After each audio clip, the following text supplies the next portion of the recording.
আসসালামু আলাইকুম। এ হচ্ছে আমার আনার গাছের গ্রাফটিংয়ের নিজস্ব গ্রাফটিংয়ের চারা। এটা হচ্ছে গিয়া মানে গাছের সাথে জোর কলম আর কি।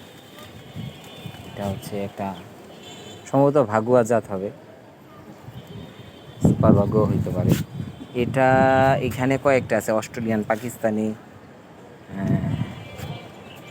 হ্যাঁ থাইল্যান্ডে থাইও হইতে পারে। 3টা জাত এখানে গ্রাফটিং করা আছে।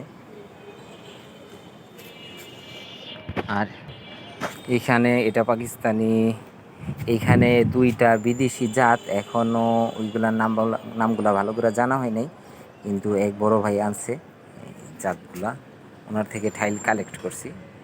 আনার ও গাছে দেখে আসছি সেট হয়েছে। আমি 2টা চারা এখানে মাল্টি গ্রাফটিং, এখানে 2টা চারা সেট আপ দিছি, গ্রাফটিং করছি। এইখানে 3-4টা চারা হবে, অস্ট্রেলিয়ান, পাকিস্তানি, এই থাই, এটা পাকিস্তানি, এটা এটা ওই ভাইয়া থেকে আনছিলাম, অস্ট্রেলিয়ান হবে বা ওই কি জাত, 3-4টা জাত দেখছি, এখনো ফল বড় বড় হইতে দেখি নাই।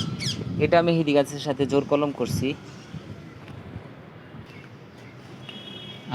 এটা আমার বেল গাছ। বেল গাছে একবার অনেক ফুল আসছিল, ফুল তো সেট হয় নাই।